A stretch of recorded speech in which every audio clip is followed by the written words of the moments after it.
69,000 प्रति court update में 3:50 की शार्प कोर्ट अपडेट लेकर हाजिर हैं हम लोग। अभी तक आप लोगों ने ढेर सारे मैटर देखे, बीएड मुद्दे के अलावा कोई और मैटर को सुना नहीं गया। बार बार विश्वनाथन सर मॉडिफिकेशन पर बात बोलने के लिए जब भी उठ रहे हैं, मॉडिफिकेशन पर अपनी बात रख रहे हैं कि 37,000 पद जो होल्ड किए हैं उसको अनहोल्ड करके भर्ती प्रक्रिया को सुचारू किया जाए, क्योंकि प्रदेश में छात्र और शिक्षक का अनुपात बहुत दयनीय है और शिक्षकों की भारी संख्या में आवश्यकता है और इस भर्ती प्रक्रिया को सुचारू की जाए। लेकिन पटवारिया साहब जो हैं नरक मचा दिए हुए हैं, बार बार बीएड मुद्दे को लेकर उठा रहे हैं और भर्ती को गुमराह करने की पूरी तरीके से कोशिश करती जा रही है। विश्वनाथन सर ने भी इस पर बात रखी कि पूरी तरह से कोर्ट को गुमराह किया जा रहा है विपक्ष के द्वारा। और जज साहब ने भी परेशान होकर बोला था बीएड मैटर को डिटेक्ट कर ही देना चाहिए, सबसे इम्पोर्टेंट बात यही है।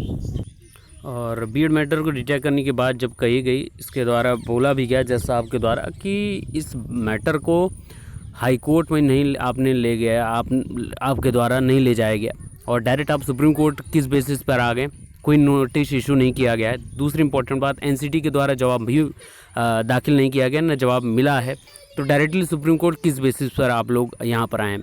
तीसरी इंपॉर्टेंट बात कि आज का दिन पूरा ख़राब हुआ है, तब यहाँ पर ये प्रश्न उठाया जा रहा है कि बार बार बीएड मुद्दे को उठाया जा रहा है।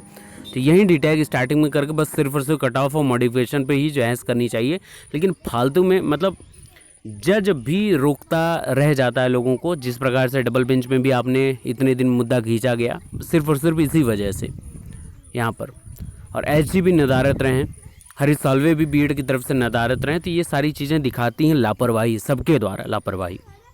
हालांकि विश्वनाथन सर ने बार बार इस बात को रखा है कि सत्र भी शुरू होने वाला है, शिक्षकों की भारी कमी है प्राथमिक में और जल्द से जल्द नियुक्ति प्रदान कर देनी चाहिए, भर्ती प्रक्रिया को जल्द से जल्द शुरू कर देना चाहिए। और इन्हीं सारी चीज़ों को देखते हुए आपके जज महोदय ने बोला कि कोई चीज़ बची तो नहीं ना अब आपके द्वारा इस सारी चीज़ों पर बातचीत बोलने के लिए। विपक्ष के जो अधिवक्ता बीएड पर बार बार बहस कर रहे हैं, तो उनके द्वारा ये बोला जा रहा है कि बस बीएड मुद्दे के अलावा और कुछ बात है नहीं हमारे पास। तो इन्होंने एकदम स्पष्ट बोला कि एनीथिंग एल्स, तो बचा नहीं हुआ ना आपका कुछ भी। तो पटवारिया साहब की तरफ से स्पष्टीकरण है। हालांकि जज साहब ने खुद ही बोल दिया कि मैटर को डिटेक्ट कर लेना चाहिए बीएड मैटर को, और विश्वनाथन सर बार बार यही प्रे कर रहे हैं कि जल्द से जल्द भर्ती प्रक्रिया को मॉडिफिकेशन पर बात सुनकर भर्ती प्रक्रिया को आगे बढ़ाने की बात की जानी चाहिए। तो ये अभी तक की लेटेस्ट अपडेट रही है। और अभी तक अगर मैं लीगली बात करूँ तो अभ्यर्थियों के जिन्होंने 1 रुपये भी नहीं कमाए हैं उसके करोड़ों रुपए खर्च हो चुके हैं अभी तक, और नतीजा कोर्ट में और डेट का इंतज़ार करते हुए अभ्यर्थी।